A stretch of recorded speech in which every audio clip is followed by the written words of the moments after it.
We're looking at a painting by Firelei Báez, Untitled, and in parentheses, a correct chart of Hispaniola with the Windward Passage. It's difficult not to be overwhelmed by the beauty of the color and the size of this painting. Lots of deep maroons, bright neon pinks, almost like flashing oranges and yellows amongst white and blue and green spilling across the canvas. What we notice immediately is that the background is a map in black and white, and that we have a figure crouching on an area of the map showing the island of Hispaniola. It's a historical map showing Hispaniola as named by its invaders, the Spanish, as well as trade routes going across and through, like constellations that connect those colonizers with their ports of origin. This is the site where Columbus landed in 1492. This is the beginning of European colonization. The significance of not just the Caribbean, but specifically the island that she's crouching on, that we now know today as Haiti and Dominican Republic,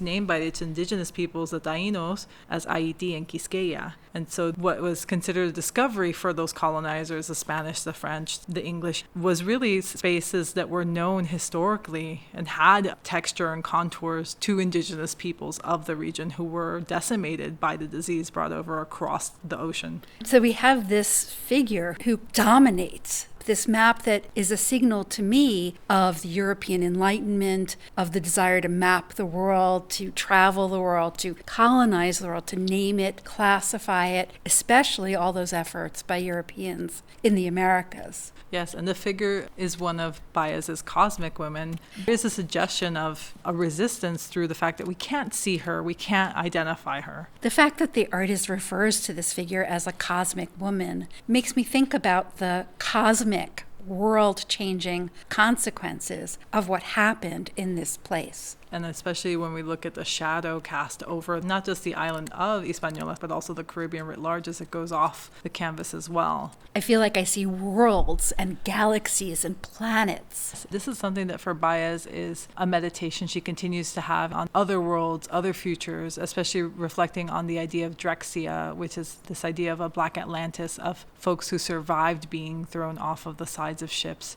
When you look at this map, what's not said is the number of lives lost that we continue to discover. There are areas where the paint is more transparent and areas where it's more opaque, where we can't see the map through. And this is something that scholars have talked about, is a sense of opacity, not just within Báez's work, but opacity as a site of resistance, the refusal to be known, to be seen, to be identified, which is really, when you think about that history of colonization and invasion, folks were coming and trying to identify and give new names for peoples, places, and things that were already known. So resisting that knowingness is a very powerful position to be in. And there are some areas where the paint feels almost still wet, where it's congealing, almost like it's a magical substance. That happens as we move off of the island up into other space, a hemisphere, the heavens even. The artist is herself from the island. Báez has roots across both Haiti and the Dominican Republic, thinking of those 2 feet that are separate, of the fact that the figure is in the center of the island, calls up the Haitian Revolution for me and the self-liberation of Haitian peoples from French oppression and colonization. And there are some areas where I feel like I'm looking at an ocean, swirls of water, reminding me of the Middle Passage. In the name, the Windward Passage.